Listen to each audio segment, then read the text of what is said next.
All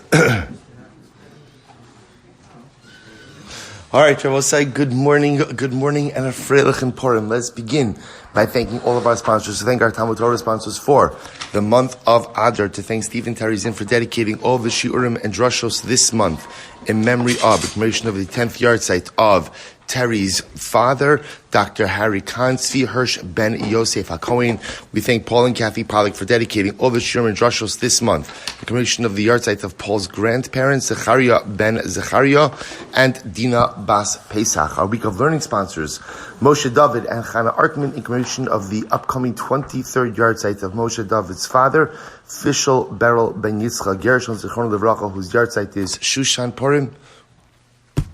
And Dr. Gartenhaus in the zechus of refuah sheleimah for his father-in-law, Natan ben Rivka. Our Daf Yomi sponsors for today, Alan and Sue Myrowitz. We thank all of our sponsors, and we hope that in the merit of our Talmud Torah, all of the Neshama Slav and Aliyah, the families in Nechama, and all those who require a refuah should have one together with Kol Cholei Yisrael.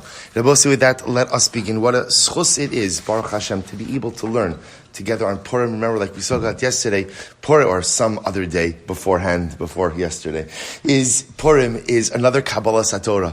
And Purim, of course, is, whereas Klal Yisrael said, Na'aseh v'nishma by Har Sinai, and with that, it was truly their affirmation to accept Torah shebichsav, Na'aseh will do, v'nishma will hear Torah shebal peh.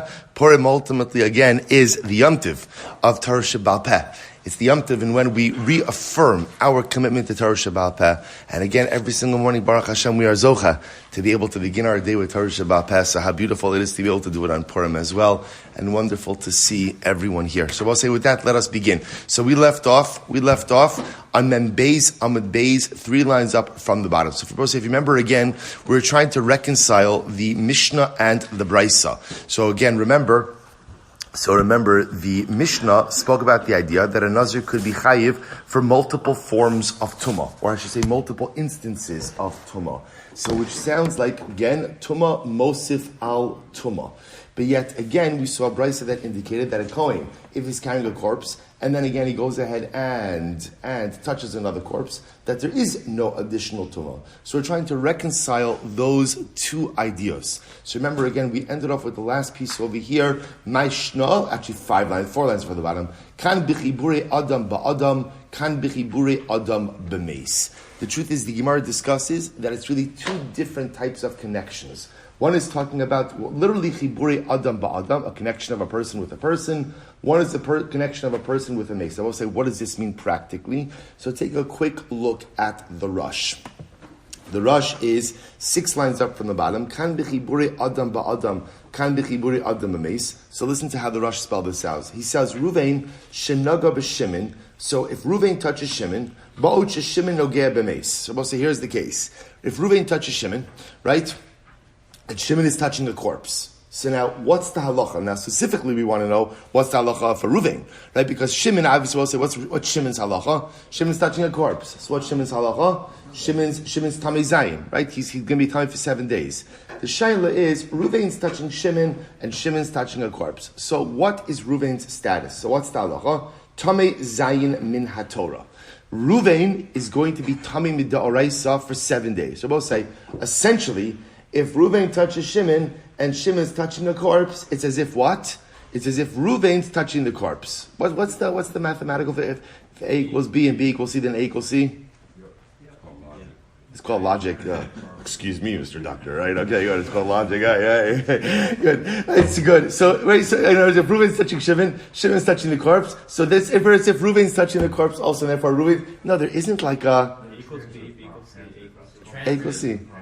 Transitive property. See, Dr. Kahn, I knew it was called something fancy. All right, good. So let's go back. So look at the Rush. So that's Doraisa. So Uperik Imamidin. So Dorish le Mikola Sheyiga Ba'atami. Aval Ruvain. We'll say here. Look, watch this. Aval Ruvain Shenaga b'Shimon. V'Shimon b'Levi. V'Levi b'Meis. Tamei Tumas Erev min haTorah. So we'll say, watch this. Ruvain touches Shimon. Shimon's touching Levi. Levi's touching the corpse. So what's the distinction between cases 1 and 2? Ruvain is one more step removed. So in that case over here, what's the halacha? This is fascinating. Ruvain is only tamei tumas erev. What's tumas erev say? In other words, he's tummy for 1 day until he has herav shemesh. After that, he's going to be tar. But watch this, what the Rosh says, umidrabanon tumas zayin. But midrabanan, he has a tumah of 7 days. So we'll say that's the distinction that the Gemara wants to make over here. There's a distinction between a case of Reuven touching Shimon and Shimon touching the corpse, in which case Reuven himself is going to be tamei, tumas zayin. Literally, again, it's as if Reuven himself is touching the corpse, versus a case of where Reuven is touching Shimon, Shimon's touching Levi, Levi's touching the corpse. In that case, again, Reuven will only be chayiv mid'oraisa, Tumah for Nachai, but Reuven will be Tamei 1 day until Herav Shemesh, but Midrabanan, Tamei 7 days. I will say, but bottom line, the Gemara says, Aval, Tumah v'Tumah lo. So I will say, but one thing you begin to see clear is that it appears that Tumah does not, you can't be, it's the best way to say this, there is no such concept of adding on additional layers of Tumah. Well, so remember again, everything's coming back to our Mishnah. Because what did our Mishnah say? Our Mishnah said that halacha l'maisa, if a Nazir is becoming tamei multiple times within 1 day, then what's the halacha? What's the halacha? Assuming he has hasra on each individual time, what's the halacha? He's going to be chayiv for each instance, right? If there's if there's one hasra, he's chayiv once for multiple times. If there's individual hasros for each time, he's going to be chayiv. Now we'll say, what's the shaila on that? The shaila on that is the Gemara said, that he's already tamei. He's already tamei. So what is it exactly that he's adding on? So the Gemara says from all of this discussion, it would appear tumah v'tumah lo, that adding on additional layers of tumah does not really increase liability because once you're tamei, you're already tamei. Daha mitame v'kayim. To which the Gemara says, 1 second. Tumah ubia nami hamitame v'kayim. Also, here's the problem with this. If you remember again, if we go back to yesterday's daf, the Gemara made a very interesting observation that by Nazir there are two different articulations of Tumah, right? If you remember again, the lashon of the pasuk was actually it was on Amud Aleph. Lashon of the pasuk was lo yitama, Nazir can't become tamei, and lo yavo, and he should not come into an ohel ames, which the Gemara understood to mean that a Nazir himself could be chayiv twice. Why? Once for becoming tamei, and then once for entering into an ohel. But why should that be true? Because at the end of the day, I will say, if you're already tamei, then what? If you're already tamei, you're already tamei. So what does it matter if the Nazir touches a corpse, and then afterwards he comes into an ohel ames? Why should there be secondary liability for that second act of coming into the ohel, if at the end of the day he is already tamei? To which the Gemara says, Tumo bia, about Tumo lo, Natan v'kain. Tumo bia nami, hamitami v'kai. Rabbi Yochanan kan bebayis, kan besada. So I'll say this is very interesting. So Rabbi Yochanan wants to suggest maybe 2 different cases. One is talking about a house, one is talking about a field. Take a look at the last rush. Kan bebayis, last line of the rush. Adam tar nichnas la'ol ameis, behisru ba mishum lo yavo, umishum lo yitama, loke beis. So we'll say, listen to this. So a tar person who walks into an ohel ames. So we'll say, this guy is Nazir's tar, and he's walking into an ohel ames. What's the halach? And they give him asra. He is going to be chayiv twice. That's fascinating. Why chayiv twice? Because he's in violation of both prohibitions of Nazirus. Number 1, lo yavo, about entering into ohel ames, and what? And lo yitama. They're happening simultaneously. Lo kebeis, sheshneim bal ke'achas. V'lo haya muchulal v'omed.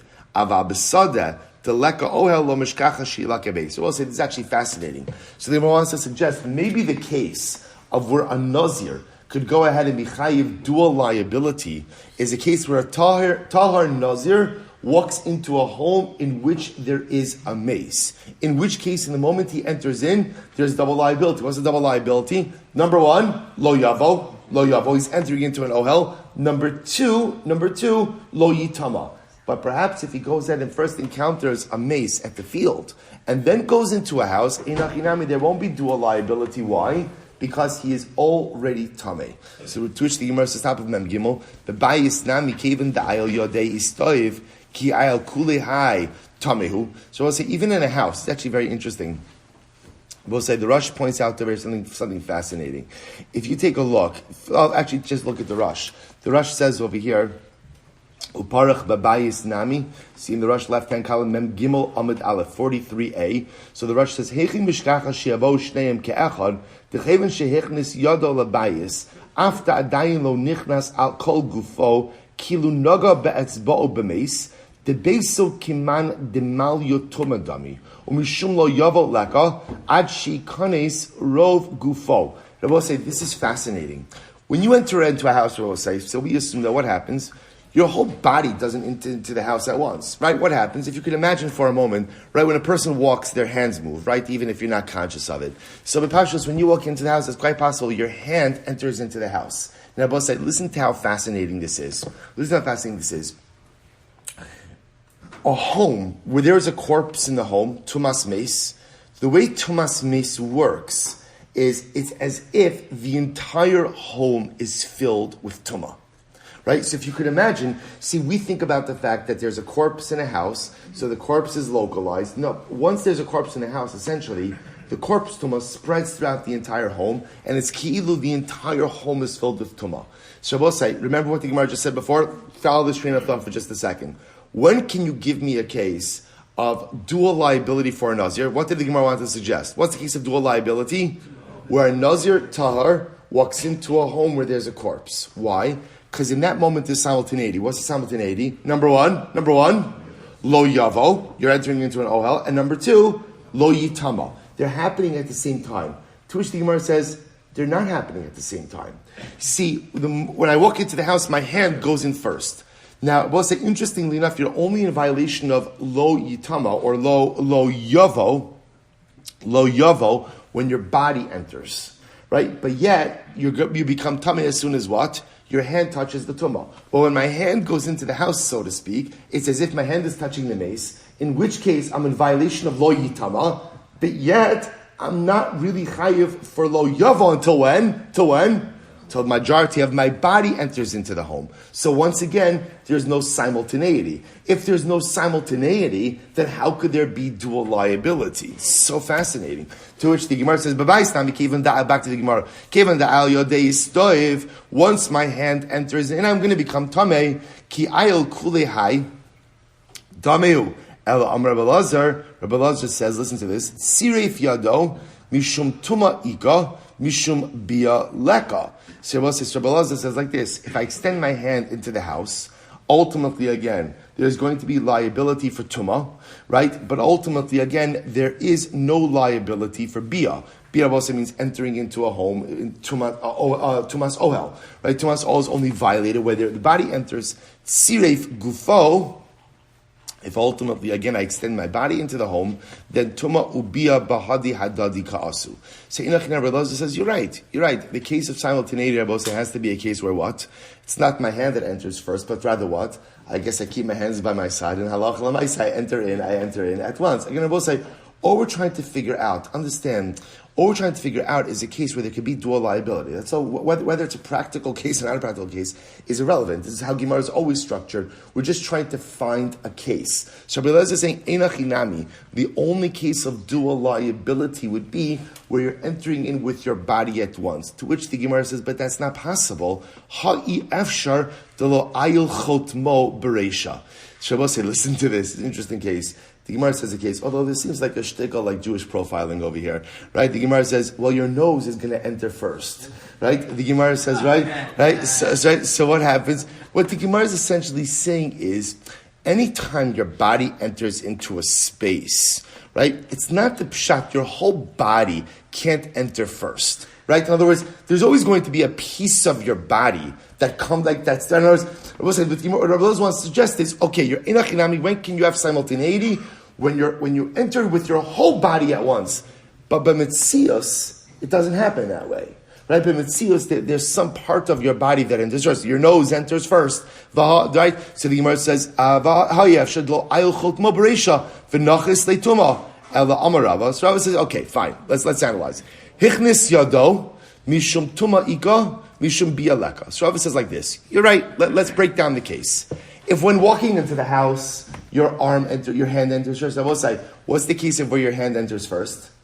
That's where you're just walking, right? You're walking, you're not conscious. Your hand doesn't enter in first. So we'll say, what happens if your hand enters first? We'll say, again, what happens? We'll say the reason why these Gemaras are incredible is because although, again, our focus is on Nazirus, the amount of halachas and information we are picking up along the way is absolutely dramatically amazing. Absolutely dramatically amazing. Let's say, I just want to point something out to you.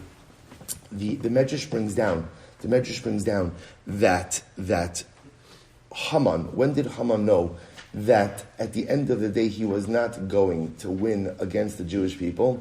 So the Medrash brings down that one day he walked into the Beis Medrash and he heard the Tinoko Shal Beis Rabban learning the halachos of Kamitza. What's the halachos of Kamitza? By Karban Mincha. Right? The Kohen takes the three fingerfuls of flour, right? Shave off the side, and at the end of the day, again, that's what's offered up on the Mizbeach. The rest is consumed by the Kohen. Haman saw the Jewish children are learning Hilchos Kamitza, so ultimately, again, he's not going to win against the Jewish people. What's the pshat? What's the pshat? The Hilchos Kamitza through Haman's confidence in what? I would say, what's Hilchos Kamitza? Hilchos Kamitza is like a detail shibba details, right? It's such a detail within Jewish law. I'll say, what's the nitzchias of Klal Yisrael? The nitzchias of Klal Yisrael is that on one hand, we could be big picture people, but we could also be exceptionally granular when necessary. We're big picture and we're detail oriented, right? We have this destiny, this vision, this future, but we also believe in being incredibly medactic, incredibly meticulous with every single detail of our lives and with every single detail of Avodas Hashem.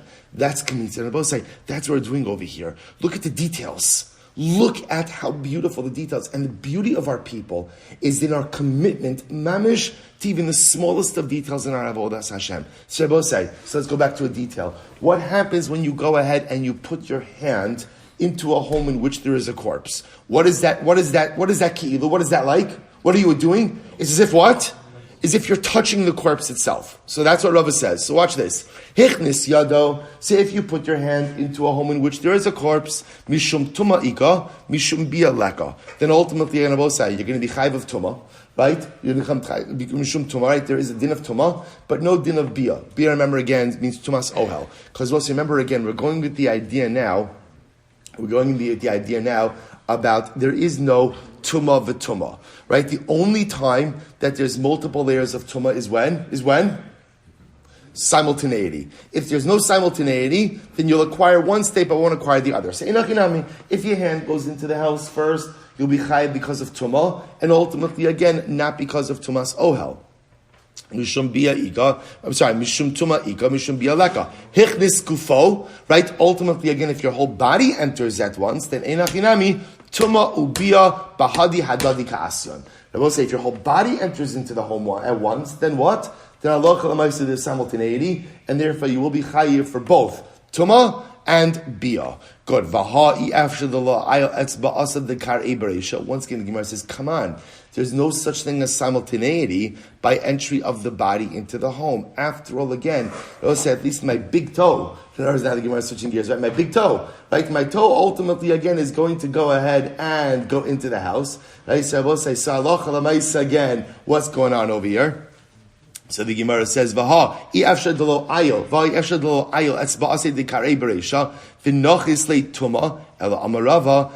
Here we go. Kigon shenichnas b'shida teva umigdal ubachaveru parlaves hama'aziva detuma ubia bahadi adadikaseh. So we'll say, listen to this. What's the case? The case is where a person is entering into a home. So we'll say again, these are a little bit far-fetched cases, but they're trying to illustrate a point. But if you imagine for just a moment, the Nazir goes into the house, how? In a closed box. Right? Sorry, Mr. Flum, well, you wanted to add something over there? Right? So ultimately, what happens? So, right, the Nazir is taken into the home in a closed box. So I'll say, so what happens? Once he's in the house, we'll say, remember again, we do this all the time, right? We're not looking for a practical case. What are we looking for? A possible case. That's all. I'm going to say it again. This is all the time we do this. So, right, the Nazir is being taken into the home in a sealed box. And I will say, then what happens? Once he's in the home, his friend decides to play a practical joke and what? Open it up. right? Open it up. Now we'll say, now what happens once he opens it up? So we'll say, so now you have simultaneity. What two Yisurim are occurring at once? Number one, Tumah, and number two, Bia, Tumas Ohel. That'll be the case. We'll say, what the Gemara is essentially saying is, you're right, other than that, you're going to be hard-pressed to find the case of simultaneity. Why?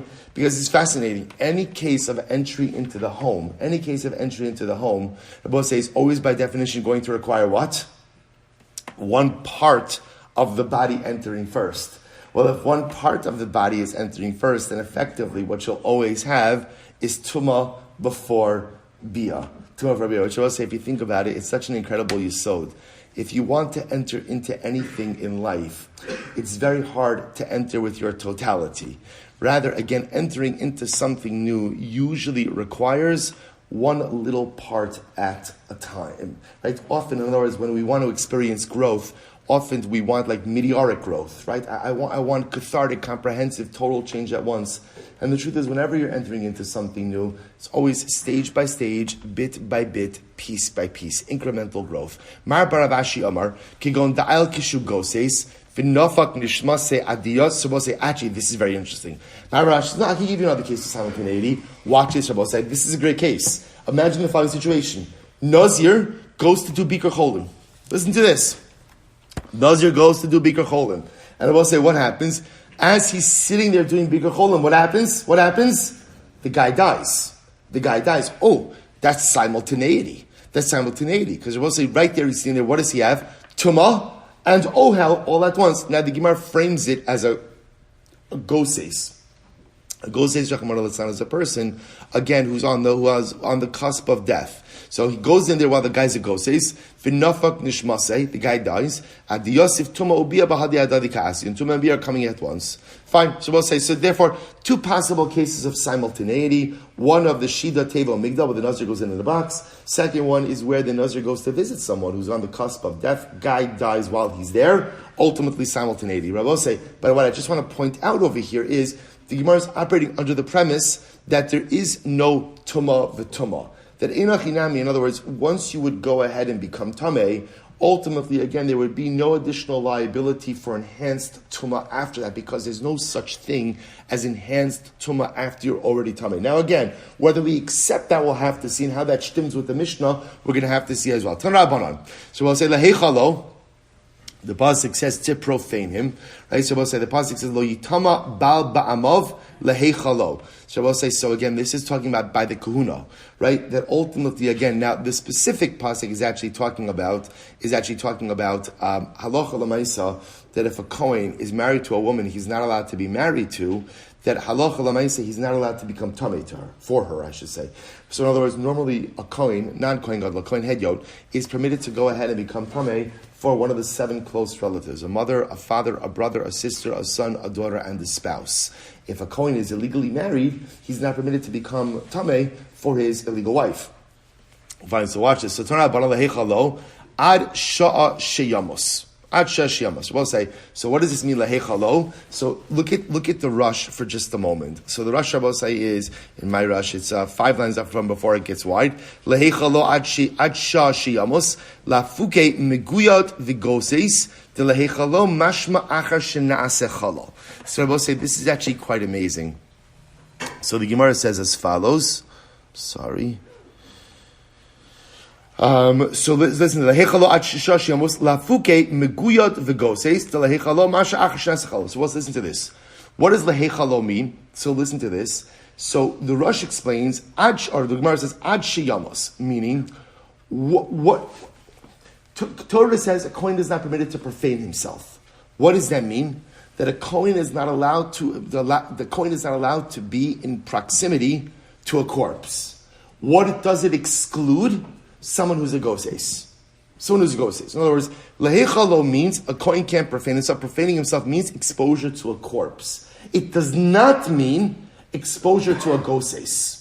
In other words, you might have thought laheichalo means a kohen can't even be in proximity to someone who's actively dying. Kamashmala, no. Laheichalo, the prohibition is only ad sheyamos, an actual corpse. So the Gemara says, Rebbe says, b'mosam yitama. Pasuk says, b'mosam yitama. Ultimately, again, or lo yitamala, it's actually lo yitamala hem b'mosam. So the Gemara says ad shiyamos. So in other words, same idea. Kohen is not allowed to be tamei to someone after they've died. So the Gemara says, now I will say, both of the drashas seems to be saying the same thing, which is the prohibition for a Kohen is only to be around the corpse. There is no prohibition for a Kohen to be around who? To be around who? Someone who is dying.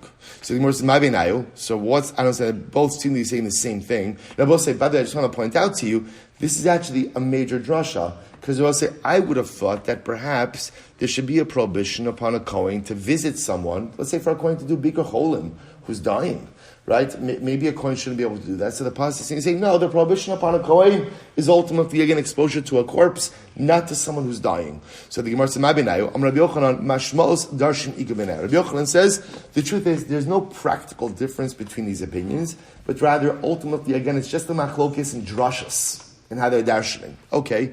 Reish Lakish says, no. Goseis ika beinayu. Reish Lakish, actually, the nafkamina will be a goseis. Watch this. Leman dar me lehechalo. So I'll say, ultimately, again, the one who says lehechalo, afilu goseis. So I'll say, this is actually fascinating. Reish Lakish wants to suggest that from the lashon of mehechalo, or lehechalo, it includes that a Kohen cannot be around a goseis as well. I will say, take a look at the Rush for just a moment. First Y line of the Rush. Madrar melehechalo afilu goses. The shapir mikri chalal kevan derov goses in lamisa. So I will say, this is fascinating. So Reish Lakish wants to suggest like this. See, we translate the word lehechalo, right? Again, lo yitama bamav lehechalo. That lehechalo is going on who? Going on who? The Kohen. Kohen cannot profane himself. Reish Lakish says it also means a Kohen can't be around a chalal. Now, I will say, normally what's a chalal? A corpse, right? The corpse. Reish Lakish also comes to include someone who is soon going to be a corpse. I will say, what's the halacha by a goses? There's a concept by a goses of rov gosesin lemisa. The majority of gosesin, the majority of people who are goses die. I will say, by the way, when we say rov in that context doesn't mean 51%. Rov means like rov, right? The majority of people ultimately, again, become, right, who are goses die. So the Gemara says, so watch this. So Reish Lakish says, me'lehechalo, if that would preclude a Kohen from being around the goses as well. So the Gemara says, Lamadar Mosam, the one who says Mosam, no, ad shiyamos in goses lo. That only comes to include someone who's actively died, but ultimately, again, a Kohen would be permitted to be around the goses. So I will say, fantastic and overwhelming machlokas, dramatic machlokas, right? According to Me'ehechalo, a Kohen cannot be around the goses. According to Lo Yitama, Dafka, a corpse. Ulamandar Me'ehechalo, Haksib Mosam. So I will say, Sandy Gemara is going to ask what each opinion does with the other drasha. So according ultimately, again, to the first opinion who uses Me'ehechalo, what does he use b'mosam? Haksib b'mosam. He uses that for Rabbi. What does Rabbi say? Disanya Rabbi Omer b'mosam eino metame ava metame b'negasam u'bezivasam. The Moshe comes to teach us that ultimately, again, he cannot become tamei. He can't become tamei. Ultimately, in a case of tumah, but he can become tamei. Ultimately, again, for other forms of tumah. For example, there'd be no prohibition for him to becoming tamei to someone who has tsaras, or someone who is a zav. So the prohibition upon tumah is dafka going to be on tumas meis, but not on other forms of tumah. Uluman da'amr b'mosam ha'ami ba'ilei lahai svara. So I will say, where does the person who learned b'mosam, where does he get this svara? That the prohibition of exposure to tumah is dafka tumas meis, but not to other forms of tumah. Im kain lima krab b'mos. Torah could have praised in the singular. My b'mosam. What does b'mosam come to teach me? Shamas mina tarti comes to teach me two halachas. Number one, that halacha l'maisa, that he can be around the goses, and number two, that he's also permitted to be around other forms of tumah. Incredible. So l'mandar b'mosam haksiv lehechalo. According to the opinion of Darshan's Mosam, what does he do with lehechalo? So the Gemara says lehechalo lahachi udasa b'mish eino mechulo. Rabbi say, listen to this. This comes to teach me that the prohibition is only upon someone who's not already tamei. Yatzazeh shemechulal va'omed. Fascinating. So Rabbi say, again, the prohibition of exposure to tumah is only upon what? Or only upon who? Someone who is not already tamei. but someone who is already tamei, ultimately, again, does not have an additional prohibition of tumah. So I will say, take a look. This is actually incredible, if you think about it, by the way. Right? So I will say, this is in line with what we were saying before, that there is no tumah of a tumah. Right? The prohibition, ultimately, again, of lo yitama, or I should say, bimos lehechalo, is to teach me, ultimately, the only time there's a prohibition of tumah is when you're tar, and I'm making yourself tamei. But if a person is already tamei, they're not in violation of lehechalo. I will say, but the one who uses lehechalo to teach me about goses, he also needs this svara. Where does he learn it out from? Imkain lema kra lahachel. So I will say, if that's the case, it could have said in singular. My lehechalo. Why does it say? Well, I shouldn't say singular. Could have just said lahachel. Why does it say in the longer form of lehechalo? Shamas mina tarti, to teach me both of these halachas. Incredible. So what's that? So meisvei adam eno metame ela ache teitze nafsho. So we'll say halacha is that a person does not confer tumah upon someone else until they die. In other words, I will say corpse tumah is only transmitted upon the death of the individual. I vafilu meguyad vafilu goses. I will say meguyad means like even if a person is mortally wounded. Right, let's say a person is mortally wounded, you know for sure they're going to die. Or a person is a goses. Halacha l'maaseh. So I will say what the Gemara is saying is like this. Even if you know for sure a person is going to die, they do not go ahead and create tumas meis until when? Until they actually die. So the Gemara says, so listen to this. This is a contradiction, because what did we just say before? We just said before that the drush of lehechalo teaches me what? Lehechalo teaches me that even a goses, right, confers tumah. Right? Lehechalo, a Kohen can't even be around the goses. But here we're saying quite explicitly that a goses does not create tumah. So what's going on over here? This is an incredible Gemara. Get ready for this. Le'inyan tamuye ad denafke nafshe. So get ready for this. In terms of going ahead and conferring, or I guess conferring is the right word, conferring tumah upon others, ultimately that doesn't happen until the person dies. Watch this. Le'inyan aschule ha'eschil. But however, halacha l'maisa, in terms of becoming profane, that happens even with exposure to a goses. Shabbos say, what's going on over here? Take a look at the last rush on the daf. Le'inyan aschule huda aschil nihi degali b'mosam she'ena metame atchi amos ve'ina loke mishum lo yitama mikamakom loke mishum lehechalo the kevan desamach lo yitama dashina nami lav alehechalo keilu ksev lo yitama ba ba'amo v'lo lehechalo dahainu goses ikemar. This is absolutely incredible. The Gemara wants to make the following suggestion. There is a distinction between tumah and lehechalo. And let's say, when does a person become tamei? When does a Kohen become tamei? When he's exposed to a corpse. But I will say there's a concept of lehechalo.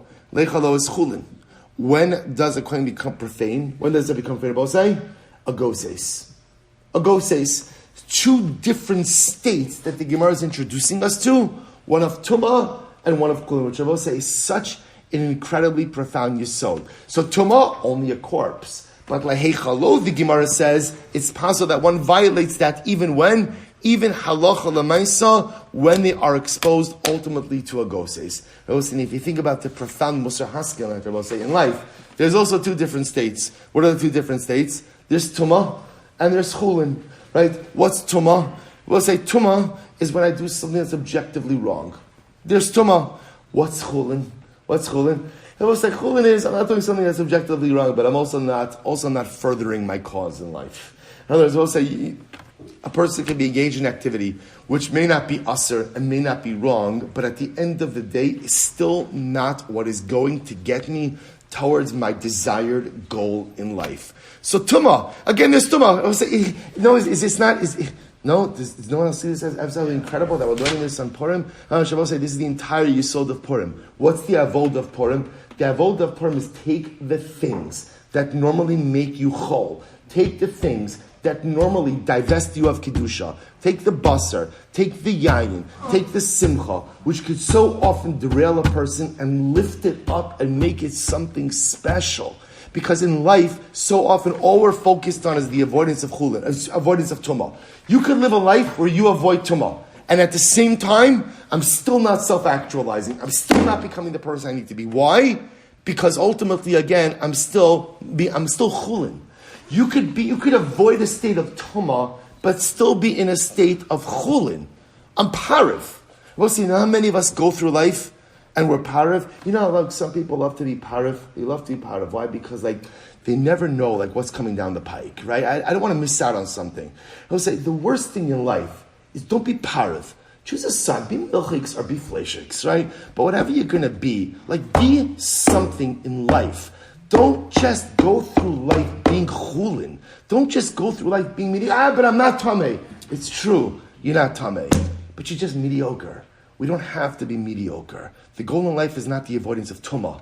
The goal of life is not to go ahead and say, okay, at least I'm chulin. The goal in life is to accomplish something great. The goal in life is the actualization of our Torah. Two different stages. Tumah and chulin, neither of them good. We want progress. We want accomplishment. We want something great. I'm with Beis. We'll say quickly. We have a few minutes left. Amrav Chistam Rav. Nikta Rosha Shalavid. Fascinating cases. We'll say now, we just want to point out, we've transitioned a little bit over here to kahuna. So the Gemara says over here, Nikta Rosha Shalaviv. Let's say a Kohen has a father, and the father's head was chopped off. So we'll say, so what's the halacha? Eino metamelo. In this case, ultimately the son cannot become tummy to his father. Right? My taima. What's the reason for this? Amakra la'aviv. So we'll say, because the pasuk says, when is a Kohen head yod? When is a Kohen permitted to go ahead and become tummy for his father? Li'aviv. How do we dash la'aviv? Bizman shu shaleim velo bizman shu chaser. Ultimately, again, when the father is complete, and not when he's chaser. It's fascinating. We'll say, no, la'aviv, in other words, what the Gemara is essentially dashing, we'll say, is what? What does la'aviv mean? Intact father.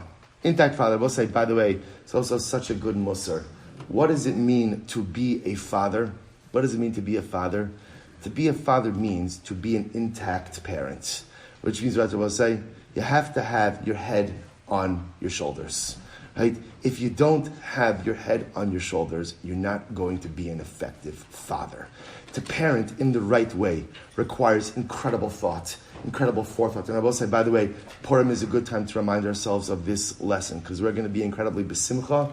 I will say we have to make sure we have an incredible opportunity over the Yom Tov of Purim as fathers to model for our children what simcha b'tara looks like, right? Like the Gemara says, Adam nivchan begimel drachim. A person, you can see the true nature of a person in three ways: bekoso, bekiso, ubekaso. How he drinks, how he spends his money, and how he gets angry. It's incredible, I will say, because again, all three of those are really rooted in the first one. You see all the other two with koso. When a person drinks a little bit, that or a lot, that's when the true nature of the person ultimately comes out. And I will say, we have an incredible opportunity on Purim to model for our children what simcha b'kedusha actually looks like. To be a parent, to be a father, your head has to be on straight. You have to have your hashkafas right. You have to have your ruchnius in order. Then and only then can you be a proper mashbiya upon your child. If the head is missing, there's no father. That's not la'aviv. So the Gemara says, Amalei Rav Hamnuna, Elamiata, Kazal b'piksa da'arvos upaskua gan ve'lerashe, hachinami delo letamile. I suppose says, what about the following case? What happens if the father and son are traveling in Piksa da'arvos? I will say, Piksa da'arvos was a bad neighborhood. I guess contemporarily you could say downtown, right? So we'll say, sorry, let's say you were traveling in a bad neighborhood where, let's say, chas v'sholom, there was a chance of chas v'sholom decapitation, right? So what's going to happen then? Hachanami delo letamile. So let's say chas v'sholom, the father was killed there, so the son shouldn't be metami himself for his father. Amalei meis mitzvah ka'amrit. No. That's a meis mitzvah. The father's traveling in a bad neighborhood, and chas v'sholom something happens to the father. Under that circumstance, then of course we go ahead and we would call that a meis mitzvah. So we'll say ultimately again, if that would be a meis mitzvah, somebody else would be chayiv to help. So certainly with his own father is going to be chayiv to help. So which Gemara says, "V'hai meis mitzvah." 1 second, that's a meis mitzvah. What's the definition of a meis mitzvah? V'tanya ezuhu meis mitzvah. What's a meis mitzvah? We'll say kol she'ein lo kovrin. We'll say meis mitzvah is someone who does not have anyone else to bury them. However, Kori va'achirim onin also, but I will say, if halacha l'maisa, let's say someone dies, and you could call out to other people to help, and other people are willing to answer the call, when you have someone who is essentially, we'll say, what's a meis mitzvah? A meis mitzvah is someone who dies, and there is no one to either help or advocate for the deceased. But the moment that there is someone there to help or advocate for the deceased, that's no longer a meis mitzvah. So therefore, once there is a son who is present, by definition, that can't be a meis mitzvah. Ha islei bra. But ultimately, again, there is a son that's there. To which the Gemara says, no. The Gemara says, since they're traveling in a more remote place, it's as if halacha l'maisa, it's someone who does not go ahead and have someone to bury them. So we'll say, we're going to stop over here for today. We'll just say, Meretz Hashem, have a little bit more to do tomorrow. We're going to give people a few minutes to get ready for davening. We'll say, tremendous yashikayach. Tremendous daf. Pardon. Shkayach, everyone. So just to be clear, we're leaving off in the middle of a sugya of ultimately, again, how much of a corpse has to be intact, ultimately for the son Kohen to be matamed for his father. The rest to be continued tomorrow.